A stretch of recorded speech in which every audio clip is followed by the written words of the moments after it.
So mechanical properties of solid बहुत ही easy chapter है, बहुत ही आसान है। इसमें क्या क्या टॉपिक समझना होता है। तो पहला टॉपिक होता है deforming force which deforms the body. कहने का मतलब क्या है, कोई ऐसा फोर्स जो बॉडी के शेप को डिफॉर्म करे। जैसे मैंने फोर्स लगाया और ये टेढ़ा हो गया ना, तो ये फोर्स जो है कहलाएगा डिफॉर्मिंग फोर्स। फिर अगला टॉपिक होता है restoring force, force developed to restore the shape. Shape को रीस्टोर करने के लिए जो फोर्स पैदा होता है उसको रीस्टोरिंग फोर्स बोलते हैं। जैसे कि मैंने इसको ऐसे किया तो देखो अपने आप ही अपने शेप में रीस्टोर हो गया, वापस आ गया, रीस्टोर हो गया, है ना, रीस्टोर हो गया। देखो मैंने फोर्स लगाया डिफॉर्मिंग, और ये हटा, डिफॉर्मिंग फोर्स को जैसे ही हटाया वापस चला गया, तो हम बोलेंगे भैया यहाँ पर रीस्टोरिंग फोर्स पैदा हुआ है। अब बात करते हैं इलास्टिसिटी क्या होता है। तो property due to which body regains original shape और साइज। इलास्टिसिटी क्या होता है, प्रॉपर्टी जिसके कारण बॉडी अपने शेप और साइज को रीगेन करता है। जैसे इसने अपने शेप को रीगेन किया तो हम कहेंगे इसकी जो प्रॉपर्टी है वो इलास्टिसिटी है। लेकिन समझे मेरी बात को, और जो बॉडी होगा उसको बोलेंगे इलास्टिक बॉडी। तो ये इलास्टिक बॉडी है और इसकी जो प्रॉपर्टी है शेप को रीगेन करने की वो इलास्टिसिटी कहलाती है।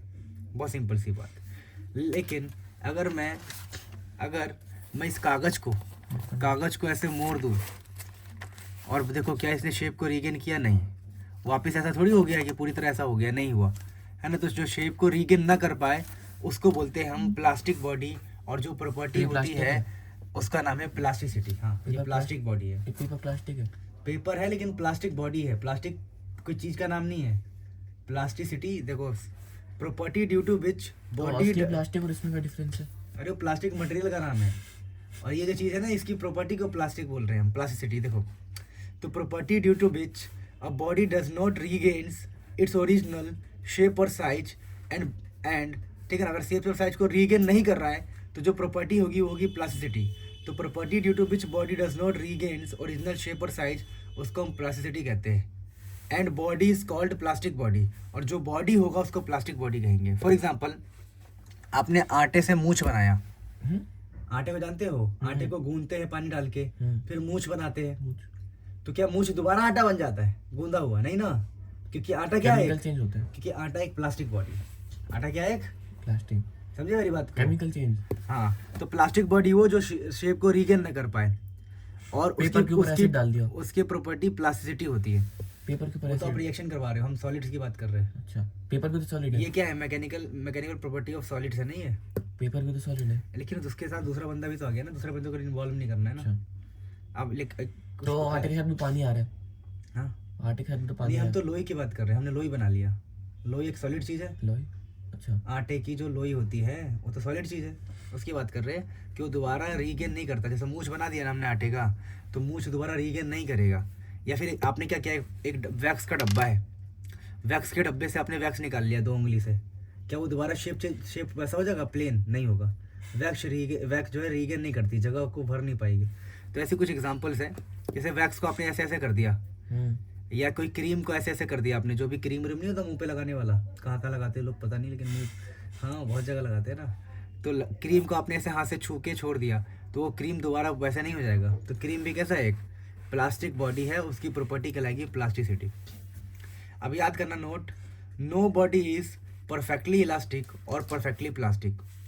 No body is perfectly elastic और परफेक्टली प्लास्टिक। कहने का मतलब क्या है, इस धरती पर ऐसा कोई भी बॉडी नहीं है जो परफेक्टली इलास्टिक हो या परफेक्टली प्लास्टिक हो। मतलब न पूरी तरह वो शेप को रीगन कर पाएगा, स्पेस में जाके भी नहीं, बिल्कुल पूरी तरह रीगन नहीं कर पाएगा। इसका मतलब है no body is perfectly elastic, कि कोई भी बॉडी परफेक्टली इलास्टिक नहीं होता। इलास्टिक मतलब शेप को रीगन करना, तो कोई भी ऐसा बॉडी नहीं जो पूरी तरह शेप को रीगन कर पाए। वैसे ही दुनिया में कोई भी ऐसी वस्तु नहीं है जो शेप को रीगन करना नहीं चाहती। जैसे हम बोलते हैं प्लास्टिक कौन होता है, प्लास्टिक वो होता है जो शेप को रीगन ना करे, लेकिन हर बॉडी थोड़ा ना थोड़ा शेप को रीगन करने का ट्राई करता है। फॉर एग्जांपल, जैसे मान लीजिए कि आपने आटे का मूछ बनाया, तो मूछ भी हल्का सा ना सिकुड़ता है, कभी देखना, वो हल्का ना हल्का रीगेन करने का ट्राई करता है। अगर हम परफेक्टली प्लास्टिक की बात करें, इसका मतलब ये हो गया कि बिल्कुल भी रीगेन नहीं करेगा। पेट में चाकू मारते वो क्यों नहीं रीगेन होता? अरे पेट में तुम चाकू मार रहे हो यार, क्या सोच रहे हो? टॉपिक में रहो ना। मैकेनिकल प्रॉपर्टी ऑफ सॉलिड की बात चल रही है। बॉडी भी तो इलास्टिक है। हाँ बॉडी इलास्टिक है, तो चाकू बहुत लिमिट पार कर जाते हैं ना, लिमिट में मारोगे तो कुछ भी नहीं होगा। आगे हम पढ़ेंगे कि सारा काम इलास्टिक लिमिट में करना होता है। ऐसे तो मैं इसको पकड़ के ऐसे कर दूँ, लो ये तो टूट ही गया ये। इसने तो शेप रीगेन नहीं करा, अपने लिमिट पार कर दी, इलास्टिक लिमिट पार कर दी। तो वही तो मैं समझा रहा हूँ भैया, आगे चैप्टर पढ़ेंगे ना। तुम चाकू मरवा रहे हो इंसान को यार, चाकू तो इलास्टिक लिमिट पार कर गए ना, वो तो इंसानियत भी पार हो गया। पोस्टमार्टम थोड़ी कर रहे हैं। अब देखिए अगला टॉपिक, ये समझ में आ गया नहीं, कोई भी बॉडी परफेक्टली इलास्टिक नहीं होता, यानी कोई भी बॉडी पूरी तरह शेप को रीगेन नहीं कर सकता। परफेक्टली प्लास्टिक का मतलब है कि कोई भी बॉडी ऐसा नहीं होता कि वो शेप को रीगेन नहीं करना चाहता, थोड़ा बहुत तो करता ही है ना। तो no body is perfectly elastic, no body is perfectly plastic. तो इलास्टिक बॉडी जो रीगन करे, प्लास्टिक बॉडी जो रीगन ना करे। इलास्टिसिटी जो रीगन करने की प्रॉपर्टी है, और इलास्टिसिटी जो रीगन करने की प्रॉपर्टी है, और प्लास्टिसिटी जो रीगन करने की प्रॉपर्टी नहीं है। और इस धरती पर कोई भी परफेक्टली इलास्टिक नहीं होता, परफेक्टली प्लास्टिक नहीं होता। चलिए अगला टॉपिक होता है स्ट्रेस। तो अगर हम स्ट्रेस की बात करें तो ये होता है the internal restoring force developed पर यूनिट एरिया। जैसे कि मैं अगर बेस्ट एग्जांपल समझाऊं, देखो जैसे कि मान लीजिए यहाँ पर एक वायर है, और ये जो वायर है, इस वायर को आपने नीचे फोर्स लगाया, अप्लाई किया फोर्स, तो न्यूटन्स थर्ड लॉ के अकॉर्डिंग ऊपर भी फोर्स लगेगा, रीस्टोरिंग फोर्स। तो इस रीस्टोरिंग फोर्स को इस एरिया से डिवाइड करेंगे, तो restoring force per unit area ही स्ट्रेस कहलाता है। जो रीस्टोरिंग फोर्स है ये क्रॉस सेक्शनल एरिया है, ठीक है ना। तो रीस्टोरिंग फोर्स कितना एरिया पे है उससे डिवाइड कर देंगे तो स्ट्रेस आएगा। तो स्ट्रेस क्या होता है? The internal restoring force developed पर यूनिट एरिया। जैसे कि स्ट्रेस का फॉर्मूला है फोर्स अपॉन एरिया, तो ये है जो फोर्स है वो इंटरनल फोर्स होता है, लेकिन न्यूटन्स थर्ड लॉ के अकॉर्डिंग जो हम अप्लाई फोर्स करेंगे उसके बराबर होगा, इसीलिए फोर्स अप्लाइड बाय एरिया भी हमारा स्ट्रेस होता है। स्ट्रेस एक टेंसर क्वांटिटी है, कई बार टीचर इसको स्केलर भी कहते हैं, कोई बात नहीं। Unit and dimension same as pressure, जैसे कि प्रेशर भी फोर्स अपॉन एरिया होता है, स्ट्रेस भी फोर्स अपॉन एरिया है, प्रेशर भी फोर्स अपॉन एरिया है, तो यूनिट एंड डायमेंशन सेम है जैसे प्रेशर का होता है। अब स्ट्रेस की अगर हम टाइप की बात करें तो हमारे पास है टेंसाइल स्ट्रेस। टेंसाइल स्ट्रेस का एक और नाम होता है लॉन्गिट्यूडनल स्ट्रेस। टेंसाइल स्ट्रेस क्या होता है? जब आप अगर मान लीजिए यहाँ पर कोई वायर है और आप फोर्स लगाते हो और उसका लेंथ भी इस तरफ ही बढ़ता है, वायर खिंच जाता है, वायर खिंच गया, तो जिस दिशा में फोर्स लगाया उसी में लेंथ का इंक्रीमेंट हुआ, लेंथ में चेंज आया, लेंथ बढ़ गया, तो हम कहते हैं भैया जो स्ट्रेस है वो टेंसाइल है। तो टेंसाइल स्ट्रेस क्या होता है? Stress developed when force is applied along the direction of increase in length. जिस तरफ लेंथ बढ़ा उस तरफ ही फोर्स लगाने पर जो स्ट्रेस पैदा होगा, जो फोर्स अपॉन एरिया होगा, वो आपका टेंसाइल स्ट्रेस या लॉन्गिट्यूडनल स्ट्रेस होगा, लॉन्गिट्यूडनल। वैसे होता है कंप्रेशनल स्ट्रेस। मान लीजिए कि कोई बॉडी है आपके पास, उस बॉडी को आपने दबा दिया, दबाने से क्या होगा? उसका लेंथ कम हो जाएगा, लेंथ डिक्रीज होगा, तो यहाँ पर जो स्ट्रेस होगा उसको कंप्रेशनल स्ट्रेस कहते हैं। तो stress developed when length of a body decreases, और इसमें क्या था? Stress developed when force is applied along the direction of increase in length, कि लेंथ बढ़े उसी डायरेक्शन में फोर्स लगाएंगे तो टेंसाइल या लॉन्गिट्यूडनल, और कंप्रेशनल में क्या होगा कि लेंथ उसका डिक्रीज हो जाएगा। वैसे ही एक होता है हाइड्रोस्टैटिक स्ट्रेस। हाइड्रोस्टैटिक स्ट्रेस में क्या होता है कि किसी बॉडी को चारों तरफ से आप फोर्स लगाते हैं, चारों तरफ से जब फोर्स लगाते हैं उसको बोलते हैं हाइड्रोस्टैटिक स्ट्रेस पैदा करना। तो stress developed when force is acting on a body from all direction, जब सभी डायरेक्शन से फोर्स लगे। फिर अगला है टेंजेंशियल और शेयरिंग स्ट्रेस।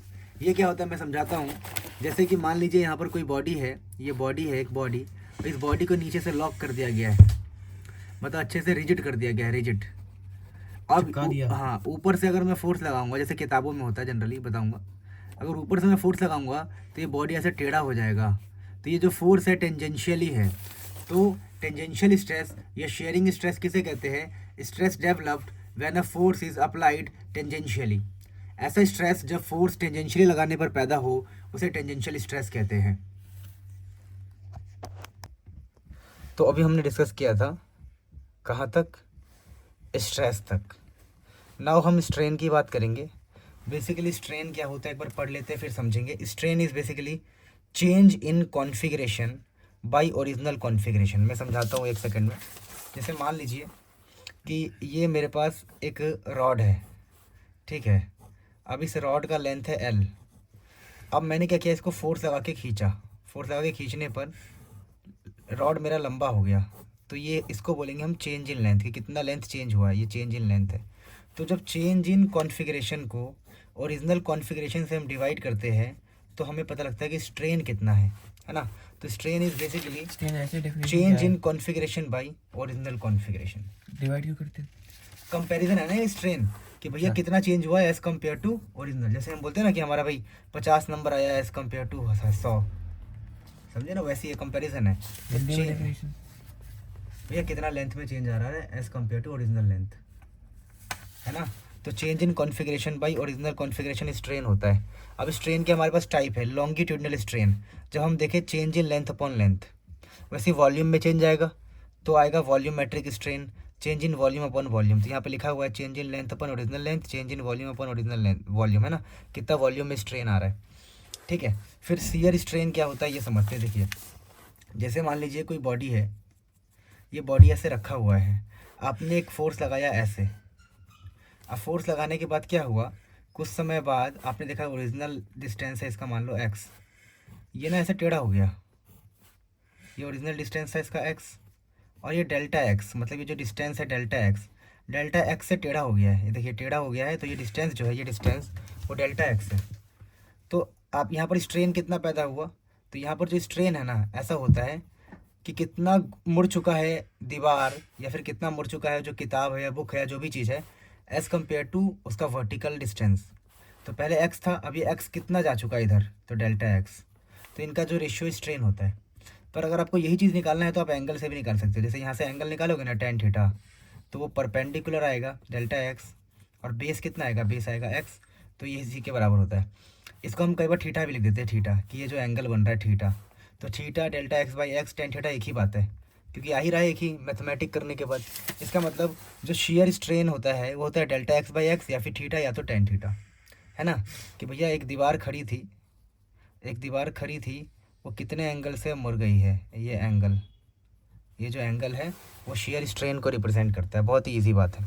अगला टॉपिक होता है हमारा इलास्टिक लिमिट। देखिए इलास्टिक लिमिट का मतलब क्या है कि भाई अब मैं इस पेन को ऐसे खींच रहा हूँ, ये लौट गया, और खींचा लौट गया, और खींचा लौट गया। अब देखो अब नहीं लौटेगा, क्योंकि आपने एक इलास्टिक लिमिट पार कर दी। तोड़ दिया अब तो आपने टूट ही गया ना, बांधने में। तो टूट ही जाता है इलास्टिक लिमिट के बाद, टूट ही जाता है कुछ टाइम बाद। तो ना इलास्टिक लिमिट क्या होता है कि maximum value of stress till which body will regain it's original shape और साइज।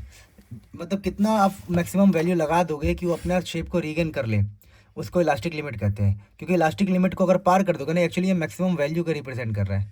अगर आपने एक बार इलास्टिक लिमिट पार कर दिया ना, फिर तो वो टूट ही जाएगा बॉडी, है ना। तो हुक्स लॉ है एक, Hooke's law very famous law. ये कहते हैं within the elastic limit, आपको इलास्टिक लिमिट के अंदर काम करना है वरना टूट जाएगा बॉडी। Stress is directly proportional to strain. कहने का मतलब क्या है कि स्ट्रेस का मतलब क्या था, स्ट्रेस का मतलब था फोर्स लगाना। तो फोर्स लगाओगे तो स्ट्रेन आएगा, स्ट्रेन मतलब लेंथ में चेंज आएगा। आ रहा है लेंथ में चेंज, देखिए आ तो रहा है ना, शेप में चेंज आ रहा है ना, आ रहा है।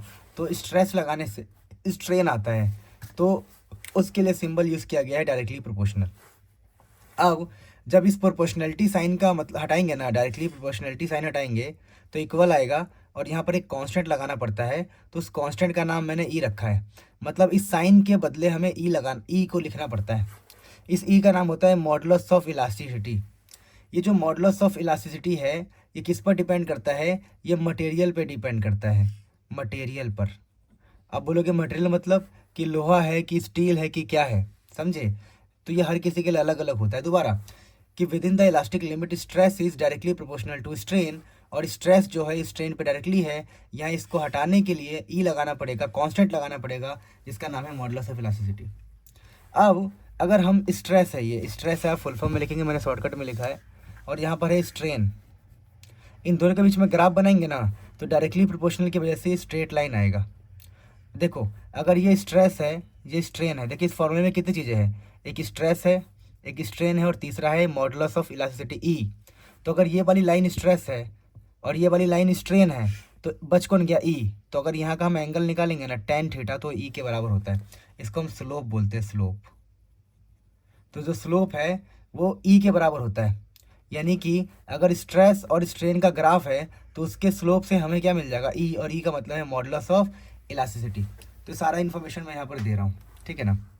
अब बात करते हैं कि ई का अगर मैं फॉर्मूला निकालना चाहूँ तो मैं ई का क्या फॉर्मूला निकाल सकता हूँ। तो देखिए यहाँ पर ई क्या बन जाएगा, अगर ई निकालेंगे तो ये स्ट्रेस है, इसके नीचे स्ट्रेन आ जाएगा। कहने का मतलब क्या है, अगर हमारा ई जो है वो है स्ट्रेस बाई स्ट्रेन, है ना। क्योंकि अब स्ट्रेस क्या है, स्ट्रेस आप समझ सकते हैं ना, स्ट्रेस जो है वो है ई इंटू स्ट्रेन। तो इसको नीचे ले आएंगे तो स्ट्रेस क्या बन जाएगा, स्ट्रेन से डिवाइड होके ई बन जाएगा। तो सिंपल सी बात है कि ई का फॉर्मूला हो गया स्ट्रेस बाय स्ट्रेन। अब देखिए स्ट्रेस तो सब में फोर्स अपॉन एरिया ही होता है। स्ट्रेस फोर्स, स्ट्रेस देखिए यहाँ पर मैंने लिया है, देखिए स्ट्रेस, स्ट्रेस तो सब में सेम होता है, force upon area, force upon area, force upon area. पर स्ट्रेन अलग अलग होता है। हमने पढ़ा है कि स्ट्रेन के अलग अलग टाइप होते हैं, एक तो delta L by L, delta V by V, delta X by X. तो हमने कहा देखो यार, अभी हम ना क्या बोल रहे हैं, अगर स्ट्रेस तो स्ट्रेस ही छोड़ दो, स्ट्रेस स्ट्रेस स्ट्रेस, पर जो नीचे वाला है देखिए ई का मतलब क्या है, स्ट्रेस बाई स्ट्रेन। तो स्ट्रेस सब में सेम है, पर स्ट्रेन देखिए, स्ट्रेन जो ये वाला है ये कभी डेल्टा एल बाई एल होगा, कभी डेल्टा वी बाई वी होगा, और कभी थीटा वाला होगा। यानी कभी डेल्टा एल बाई एल होगा, कभी डेल्टा वी बाई वी होगा, तो कभी थीटा होगा। तो जब स्ट्रेस हमारा फोर्स अपॉन एरिया ही रहता है, पर जब हमारा स्ट्रेन होता है डेल्टा एल बाई एल, तो हम ई का, ई को बदल के ई को बोल देते हैं हम यंग्स मॉडुलस, वाई बोल देते हैं। फिर एक बार ई को हम बी बोल देते हैं, बल्क मॉडुलस। और एक बार ई को हम बोल देते हैं, अभी बता दूंगा सब कुछ। तो ई का इसे नाम, क्या बोलते हैं? ई का मतलब यंग्स मॉडुलस कब पड़ेगा, जब आपका स्ट्रेस तो लॉन्गिट्यूडनल हो, मतलब जो लेंथ वाला स्ट्रेस हो, याद है जो लेंथ को बढ़ाता है। तो लॉन्गिट्यूडनल, एल का मतलब यहाँ पर लॉन्गिट्यूडनल है, ठीक है। मैं यहाँ थोड़ा सा लिख देता हूँ लॉन्गिट्यूडनल, ठीक है। वैसे आपको याद कर लेना है खुद से कि यहाँ पर एल का मतलब है लॉन्गिट्यूडनल स्ट्रेस, और यहाँ पर नीचे है डेल्टा एल बाई एल, तो उसको यंग्स मॉडुलस बोलेंगे। ई का नाम यंग्स मॉडुलस पड़ जाएगा। वैसे ही ई का नाम बल्क मॉडुलस पड़ जाता है कब, कि स्ट्रेस तो नॉर्मल हो, मतलब नॉर्मल स्ट्रेस हो। एन फोर यहाँ पर है नॉर्मल स्ट्रेस, नॉर्मल स्ट्रेस हो, पर जो स्ट्रेन है वो डेल्टा वी बाई वी हो, स्ट्रेन अगर वॉल्यूम वाला हो जाए। वैसे ही ई का नाम ये पड़ जाता है मॉडुलस ऑफ रिजिडिटी, या फिर शेयर मॉडुलस नाम होता है, या मॉडुलस ऑफ रिजिडिटी। कब ये नाम पड़ता है, देखिए ये चलता है, नाम एक साथ ही चल रहा है ये पूरा। कब पड़ता है, जब जब हमारा जो स्ट्रेस तो नॉर्मल ही रहेगा। देखिए ये थीटा कब आएगा, थीटा समझाता हूँ मैं थोड़ा सा। जैसे ये कोई बॉडी है, आपने टेंजेंशियल स्ट्रेस लगाया तो क्या आ गया, थीटा आ गया, है ना। तो जब टेंजेंशियल स्ट्रेस हो लेकिन स्ट्रेन कौन सा हो, थीटा वाला, ये वाला। शेयर स्ट्रेन हो तो शेयर मॉडुलस, या फिर मॉडुलस ऑफ रिजिडिटी, ये अलग अलग नाम है। आई होप आपको क्लियर होगा, क्लियरिटी होनी चाहिए। चीज़ें बड़ी आसान है कि एक ई है जिसका फॉर्मूला है स्ट्रेस बाय स्ट्रेन, पर इसकी अलग अलग वैरायटी इसलिए आ रही है क्योंकि अलग अलग डेल्टा एल बाई एल होता है, कभी डेल्टा वी बाई वी, कभी ये होता है। अब बात करते हैं कुछ छोटी छोटी बातें जो बहुत ही सिंपल सिंपल बातें हैं। जैसे एक टॉपिक का नाम होता है, अच्छा यहाँ पर अगर हम छोटी छोटी बातें करें, यहाँ पर यंग्स मॉडुलस का फॉर्मूला ये ऐसे लिखा है मैंने, देखिए आपने अभी पढ़ा कि यंग्स मॉडुलस होता है स्ट्रेस बाई स्ट्रेन, और स्ट्रेस क्या होता है आपका, फोर्स अपॉन एरिया, और स्ट्रेन क्या होता है, यहाँ पर डेल्टा एल बाई एल ले रहे हैं ना यंग्स मॉडुलस में। तो ये क्या बन जाएगा, यंग्स मॉडुलस का फॉर्मूला क्या बन जाएगा, एफ बाई ए, ये डेल्टा एल रहेगा और ये जो नीचे वाला एल है ऊपर चला जाएगा, तो यंग्स मॉडुलस बन जाएगा। तो यंग्स मॉडुलस कितना हो गया, F by A L by delta L. वैसे ही बल्क मॉडुलस क्या हो जाएगा, F by A V by delta we.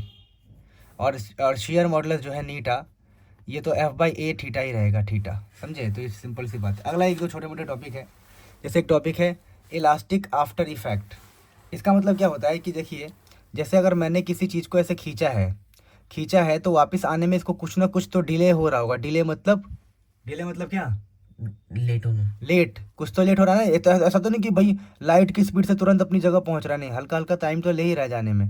तो जो टाइम ले रहा है ना, समझे मेरी बात को, ये जो टाइम ले रहा है ना, टाइम, इलास्टिक आफ्टर इफेक्ट में इसी को बोलते हैं इलास्टिक आफ्टर इफेक्ट। तो इलास्टिक आफ्टर इफेक्ट क्या होता है, delay in regaining original state. I hope आपको दिख रहा हो, नहीं भी दिख रहा है तो एक बार दिखा देते हैं, एक बार और 5x जूम कर देते हैं, ठीक है। क्या है, 5x जूम करके दिखा देते हैं आपको। देखो क्या लिखा है, delay in regaining original state, है ना, delay in regaining original state. तो वाह, पावरफुल कैमरा, हम लोग गरीबों के पास पावरफुल कैमरा है, ठीक है। हाँ भाई, तो ये देखिए क्या है। अब अगला टॉपिक है इलास्टिक फटीग। इलास्टिक फटीग भी मैं आपको थोड़ा समझा देता हूँ ताकि क्लियरिटी आ जाए। तो देखिए कई बार ऐसा होता है ना कि अगर मुझे एक रॉड को तोड़ना है, तो एक मान ली इसको हमें तोड़ना है, आराम आराम से तोड़ना है, तो मैं ऐसे ऐसे करता रहूँगा ना, मतलब थका दूंगा इसको। फटीग मतलब थकाना। अब मैं इसको थका दूंगा, ऐसे करते रहूँगा। कई लोग मुंह में पेन ले लेते हैं, ऐसे करते रहते हैं मुंह से, करते करते करते एक टाइम आता है कि पेन ऐसा ही हो जाता है परमानेंट। क्यों? क्योंकि आपने क्या किया, लॉस कर दिया इलास्टिसिटी। तो loss in elasticity due to alternate strain. बार बार उसको फोर्स लगा के स्ट्रेन दे के उसको क्या कर दिया हमने, उसको थका दिया। इलास्टिक फटीग क्या होता है, लॉस इन इलास्टिसिटी। चलिए अब काम की बातें आगे आगे करते हैं। तो अगला अपना इंपॉर्टेंट टॉपिक ये होता है, क्या होता है, इलास्टिक पोटेंशियल एनर्जी। देखो एक्चुअली मैंने ये कैमरा लिया भी इसीलिए है कि मैं वीडियो अच्छी बना सकूँ, अच्छी क्वालिटी प्रोवाइड कर सकूँ जनता को, ठीक है ना। इस चक्कर में 2 करोड़ का कर्जा है मेरे ऊपर। दिखाया था तुम्हें उस दिन मैंने, दिखाया था ना, याद है? 4 करोड़ का था। 4 करोड़ का था, लेकिन 2 भाई है ना हम लोग, तो डिवाइड होगा ना 2-2 करोड़ पे। तो आपको चलो दिखाया था आपको। चलो, इलास्टिक पोटेंशियल एनर्जी जो होता है वो क्या होता है समझिए। इलास्टिक पोटेंशियल एनर्जी क्या होता है, बहुत ही सिंपल है। देखिए जैसे अगर आप यहाँ पर कोई वायर है, बहुत इजी, अब तो चैप्टर ख़त्म ही हो गया ऑलमोस्ट। ये जो वायर है, अगर आप इसको खींचेंगे, इस वायर को अगर आप खींचेंगे नीचे की तरफ, तो खींचने से क्या होगा बताओ? क्या खींचने से इसका लेंथ बढ़ेगा? हाँ, लेंथ बढ़ेगा तो देखो डिस्प्लेसमेंट, देखो लेंथ बढ़ गया ना, तो यहाँ पर डिस्प्लेसमेंट हुआ। वर्क क्या होता है? वर्क होता है फोर्स अपॉन डिस्प्लेसमेंट ना। तो यहाँ पर ना एवरेज फोर्स लेते हैं कि भैया स्टार्टिंग में फोर्स तो 0 था, बाद में आपने कोई फोर्स लगाया होगा, तो यहाँ पर एवरेज फोर्स लेते हैं 0 + F/2। एवरेज फोर्स को इस डिस्प्लेसमेंट से मल्टीप्लाई कर देते हैं, तो आता है 1/2, और ये F∆L। तो ये जो वर्क है ना, इसी को बोलते हैं elastic potential energy. Elastic potential energy. तो इलास्टिक पोटेंशियल एनर्जी क्या होता है, देखिए कि हम वर्क निकालते हैं। वर्क क्या होता है, average force into change in length. और मैंने आपको कहा कि हम ये मानते हैं कि एवरेज फोर्स लेते वक्त स्टार्टिंग का फोर्स 0 है और फाइनल फोर्स है F, तो F/2। तो ये एवरेज फोर्स हो गया, और ये हो गया चेंज इन लेंथ, जो भी लेंथ में चेंज हुआ है। तो 0 खत्म हो गया, तो यहाँ से 1/2 F∆L बचा। इसी को बोलते हैं, यही जो एनर्जी है इसको बोलते हैं इलास्टिक पोटेंशियल एनर्जी। अब हमें निकालना होता है potential energy per unit volume, यानी जो आपने फार्मूला ड्राइव किया वर्क का, जो कि एनर्जी के बराबर है, इसके लिए हमें निकालना है पर यूनिट वॉल्यूम के लिए। तो वॉल्यूम का फार्मूला होता है एरिया इंटू लेंथ, ये सबको पता होता है। तो यहाँ मैं एरिया और लेंथ से डिवाइड करने वाला हूँ, यहाँ भी और एरिया और लेंथ से डिवाइड करने वाला हूँ। अब कई लोग सोचेंगे कि वॉल्यूम का फार्मूला एरिया इंटू लेंथ कैसे होता है। देखिए अब वॉल्यूम क्या होता है, length into breadth into length, या side into side into side, या आप ब्रेड्थ, या फिर वॉल्यूम ऐसे लिख सकते हैं, breadth into height into length लिख सकते हैं ना। और ये 2 साइड का जो मल्टीप्लाई हो तो एरिया हो जाएगा, तो एरिया इंटू लेंथ हो गया ना वॉल्यूम। तो वही मैं कह रहा हूँ कि अब हमें निकालना है कि जो भी एनर्जी है वो पर यूनिट वॉल्यूम कितना है, वॉल्यूम से डिवाइड करना है। तो दोनों साइड वॉल्यूम से डिवाइड किया तो ये कहलाएगा एनर्जी, इसको यू से रिप्रेजेंट कर देंगे, और वी का मतलब पर यूनिट वॉल्यूम, हमने वॉल्यूम से डिवाइड करके निकाला है, इसका ऐसा सिंबल दे देंगे हम। और ये बन जाएगा 1/2, और फोर्स अपॉन एरिया हो जाएगा हमारा स्ट्रेस, और ये ΔL/L क्या हो जाएगा, स्ट्रेन। अगर हम चाहे तो एक और काम कर सकते हैं, कैसे? हम अभी पढ़ के आए हैं, क्या पढ़ के आए हैं, जो यंग्स मॉडुलस था वो था स्ट्रेस। अभी हम पढ़ के आए ना, यंग्स मॉडुलस क्या था, स्ट्रेस बाय स्ट्रेन, है ना। तो यहाँ से हम लिख सकते हैं यंग्स मॉडुलस इनटू में स्ट्रेन स्ट्रेस के बराबर। अरे इसको इधर कर देंगे ना, इस तरह जाएगा, तो स्ट्रेस किसके बराबर आ जाएगा, यंग्स मॉडुलस इनटू स्ट्रेन। तो स्ट्रेस जो होगा, स्ट्रेस हो जाएगा यंग्स मॉडुलस इनटू स्ट्रेन। तो इसको हम आगे ही बढ़ा सकते हैं, एनर्जी पर यूनिट वॉल्यूम कैसा भी लिख सकते हैं, 1/2। स्ट्रेस की जगह पर क्या लिख सकते हैं हम, स्ट्रेस की जगह पर लिख सकते हैं वाई इंटू स्ट्रेन। तो यहाँ पर स्ट्रेस नहीं लिखेंगे, इसको लिख देंगे वाई इंटू में स्ट्रेन, और एक स्ट्रेन पहले से भी है यहाँ पर, तो ये स्ट्रेन का स्क्वायर बन जाएगा 1/2 यंग्स मॉडुलस स्ट्रेन का स्क्वायर। देखिए तो पोटेंशियल एनर्जी तो मैंने समझा दिया था एक बार। अब देखिए potential energy per unit volume की बात कर लेते हैं। तो जो भी वर्क आया है उसको हमने एरिया इंटू लेंथ से डिवाइड किया, तो 1/2 फोर्स अपॉन ए, और ये एरिया इंटू लेंथ से डिवाइड हुआ। अब देखिए ये तो स्ट्रेस बन जाएगा, ये वाला स्ट्रेस बन जाएगा, ये वाला स्ट्रेन बन जाएगा। और इसी फॉर्मूले को हम ऐसे लिख दिया है 1/2 स्ट्रेस इंटू स्ट्रेन, या ऐसे लिख सकते हैं 1/2 वाई इंटू स्ट्रेन का स्क्वायर। और ये कैसे है मैंने आपको बता दिया है कि स्ट्रेस की जगह पर हमने यंग्स मॉडुलस को पुट कर दिया है। तो फाइनली ये सारा कुछ ख़त्म हो गया। अब थोड़े बहुत ग्राफ है जो मैं आपको समझाता हूँ, बाद में ये लास्ट में करेंगे ये दोनों पार्ट। ग्राफ क्या है? ग्राफ बहुत ही सिंपल सा है कि देखिए स्ट्रेस और स्ट्रेन में ग्राफ बनाएंगे ना, तो ग्राफ किसी वायर के लिए बनाया हमने, लोडेड वायर के लिए। एक वायर को हम खींच रहे हैं, एक वायर को लेके वायर को हम फोर्स देके खींच रहे हैं, और फिर हमने क्या क्या ऐसा ग्राफ मिला उसका, हमने जब एक्सपेरिमेंट किया। तो अब हमें समझना है इस ग्राफ में ये पॉइंट्स ए बी सी का मतलब क्या है। देखिए बी पॉइंट को कहा जाता है इलास्टिक लिमिट और यील्ड पॉइंट। तो मैं यहाँ लिखना नहीं चाहता पर आप समझ जाइए, इसको इलास्टिक लिमिट कहते हैं, क्योंकि इलास्टिक लिमिट तक हुक्स लॉ वैलिड होता है। यानी कि यहाँ तक ना अगर हम इतना स्ट्रेस लगाए इतना, तो शेप रीगेन हो जाएगा, बॉडी शेप को रीगेन कर लेगा। देखिए एक वायर को खींच रहे हैं तो कितना फोर्स लगाइएगा कि वो शेप को रीगेन कर लेगा, तो उसको हम इलास्टिक लिमिट कहते हैं। तो बी पॉइंट होता है इलास्टिक लिमिट। ए पॉइंट जो है ना, ये ए पॉइंट, इसको प्रोपोर्शनल लिमिट कहते हैं। बस नाम याद रखना है आपको, ठीक है, क्योंकि यहाँ पर ना डायरेक्टली प्रोपोर्शनल होता है, ये वाला कॉन्सेप्ट लग जाता है। Stress is directly proportional to strain, है ना, ऐसा कुछ मान लीजिए। पर इसके पीछे और भी लॉजिक हो, डीप नॉलेज है, पर वो अभी हमें 11th लेवल पर डिस्कशन करने की जरूरत नहीं है। सी पॉइंट को बोला गया है कि भाई अब ये कोरस्पॉन्ड्स टू परमानेंट सेट।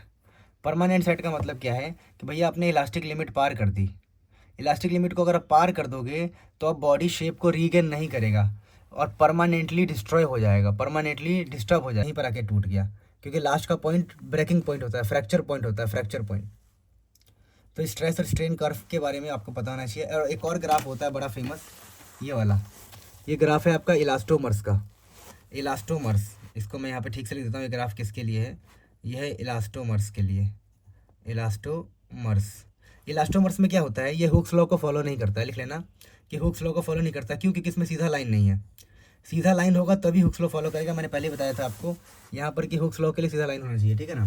तो ये हुक्स लॉ को फॉलो नहीं करता। इसमें क्या होता है कि हम कम स्ट्रेस लगाते हैं ना, तब भी स्ट्रेन ज़्यादा आता है। मतलब कि आपने हल्का सा खींचा वो पूरा ही खिंच गया, आपने हल्का सा खींचा पूरा ही खिंच गया। तो ऐसे में हम इनको बोलते हैं इलास्टोमर्स। तो इलास्टोमर्स क्या होता है, जिसको हम बहुत ज़्यादा स्ट्रेन पैदा कर सके, उसमें ज़्यादा लेंथ में चेंज पैदा कर सके, कम फोर्स लगाए ज़्यादा लेंथ में चेंज पैदा हो जाए। तो इलास्टोमर्स क्या होता है, elastomers are the material which can be stretched to a larger strain, ठीक है ना। तो इसको मैं कहीं सेट कर देता हूँ, डेफिनेशन लिख दूंगा मैं, ठीक है, डेफिनेशन लिख दूंगा इसको मैं, ठीक है। अभी पहले काम खत्म करते हैं, फिर now finally we are at the last topic. Last 2 topic हैं, समझाते देते फटाफट। देखिए इसका डेफिनेशन मैं इसमें डाल दूंगा नोट्स में कहीं पे, कि elastomers are those material which can be elastically stretch to a larger strain, ठीक है। देखिए एक होता है पोजीशन रेशियो, ये हमारे सिलेबस में नहीं होता है, एनसीईआरटी में कई बार, फिर भी मैंने सोचा कि करवा दूँ। देखिए जब आप कोई वायर है, अगर उस वायर का कुछ डायामीटर है और कुछ लेंथ है, अगर इस वायर को आप किसी फोर्स से खींचेंगे तो ये पतला भी होगा और इसका लेंथ में भी चेंज आएगा। अभी तो आपने बोला था इसको नेग्लिजिबल लेते हैं। नेग्लिजिबल लेते हैं ना, फिर ओरिजिनल वाला है पोजीशन रेशियो, नेग्लिजिबल मानते हैं। अब यहाँ से क्या होगा, इसके जो डायमीटर में चेंज है डेल्टा डी, इसको बोलते हैं lateral strain, delta D by D, मतलब change in diameter as compare to original diameter, इसको बोलते हैं लेटरल, लेटा हुआ लेटरल स्ट्रेन। और ये तो आपको पता ही है डेल्टा एल बाई एल जो होगा कि change in length as compare to original length, ये तो लॉन्गिट्यूडनल स्ट्रेन होता है लेंथ वाला। तो इन दोनों का रेशियो कहलाता है पोजीशन रेशियो। तो देखिए पोजीशन रेशियो क्या होता है कि भैया कितना लेटरल स्ट्रेन है, यानी कितना डायमीटर वाला स्ट्रेन है और कितना लेंथ वाला स्ट्रेन है, दोनों का रेशियो। तो delta D by D divided by delta L by L. तो इतनी सी बात ध्यान रखनी है। माइनस साइन क्या बता रहा है कि भैया, माइनस साइन बता रहा है कि भैया कम हो रहा है, डायमीटर कम हो रहा है। वैसे ही यहाँ पर बल्क मॉडुलस के फॉर्मूले में यहाँ पर माइनस साइन भी लगाया जाता है कई बार। क्यों माइनस साइन लगाया जाता है बता रहा हूँ। देखिए बल्क मॉडुलस के फॉर्मूले में यहाँ माइनस साइन लगाया जाता है क्योंकि वॉल्यूम कम हो रहा है, समझिए, वॉल्यूम को हम कंप्रेस कर रहे हैं इसीलिए। तो आई होप पोजीशन रेशियो समझ में आया होगा कि अगर किसी वायर को हम खींचेंगे तो वायर के डायामीटर में, डी फॉर डायामीटर, वायर के डायामीटर में कितना स्ट्रेन पैदा हुआ है, change in diameter as compare to original diameter, उसको डिवाइड करना है change in length by original length. तो यही हो गया ना कि लेटरल स्ट्रेन, लेटा हुआ स्ट्रेन, जो लेटा हुआ स्ट्रेन है, लेटा हुआ स्ट्रेन एंड लेंथ वाला स्ट्रेन का जो रेशियो होगा वो पोजीशन रेशियो होता है। और फॉर्मूला क्या बन जाएगा, डेल्टा डी बाई डी, यानी डायमीटर का strain as compare to length का स्ट्रिंग। नाउ फाइनली ये जो है ना टॉपिक, ये है application of this chapter, application of ये इलास्टिसिटी। देखिए इसको, इस फॉर्मूले को लिख के मैं बाहर आपको समझाता हूँ बढ़िया से, वैसे आपको याद करने की ज़रूरत नहीं है। ये जो डेल्टा है ये क्या है समझाता हूँ मैं। ये है WL³ 4 गामा BD³। देखिए जैसे मान लीजिए आपने एक पुल बनाया, ये पुल बनाया, यहाँ आपने बीम दिया, पिलर दिए, पिलर, तो कुछ टाइम बाद ना पुल ऐसे झुक जाता है। ये रहने दो। कोई बात नहीं, ये पुल झुक जाता है, तो झुकने पर ना ये जो कितना झुकाव है पुल ये का, रहने दो। इसको बोलते हैं डिप्रेशन। 2 मिनट बात कर लेते हैं ना, क्या हो गया। ये इसको बोलते हैं डिप्रेशन। मुझे पता है कि एग्जाम में नहीं आएगा, फिर भी एक बार बात कर लेते हैं। इसको हम बोलते हैं क्या, डिप्रेशन, कि कितना पुल हमारा झुक गया है। तो पुल का जो झुकना है किस पे डिपेंड करता है, कि आपने कितना वेट डाला है इसके ऊपर। अरे ये तो दिख ही नहीं रहा है, अच्छा ऐसे कैसे नहीं दिखेगा, दिखवा के छोड़ेंगे। तो मैं ये कह रहा था, ये जो डिप्रेशन वाली मैं बातें कर रहा था, ये एक्चुअली में क्या है कि अगर एक पुल है, पुल, ये एक पुल है, पुल समय के साथ पुल ऐसे झुक जाता है, तो इसको बोलते हैं डिप्रेशन। डिप्रेशन यानी झुकाव। तो ये जो झुकाव है किस बात पे डिपेंड करेगा, कि इस पुल के ऊपर कितना वेट है, और इस पुल का लेंथ कितना, जितना ज़्यादा लंबा लेंथ होगा पुल का उतना ज़्यादा झुकाव होगा। वैसे डिपेंड करता है यंग्स मॉडुलस पे। यंग्स मॉडुलस मतलब जो मटेरियल है वो मटेरियल कैसा है। देखिए यंग्स मॉडुलस क्या है, यंग्स मॉडुलस का फॉर्मूला था फोर्स/A डेल्टा L/L। अब देखिए यंग्स मॉडुलस अगर ज़्यादा होगा तो लेंथ में चेंज कम आएगा, यानी कि जो पुल है, पुल वो ज़्यादा खींचेगा नहीं, और खींचेगा नहीं तो झुकेगा नहीं, है ना।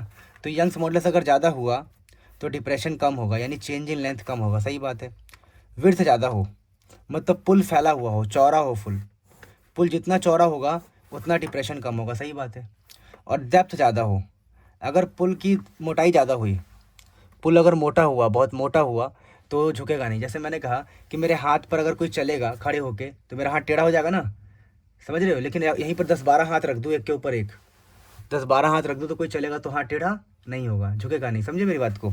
तो अगर 10-12 हाथ रख दें हम, डेप्थ को बढ़ा दें, मोटाई बढ़ा दें पुल का, तो डिप्रेशन कम होगा, ठीक है।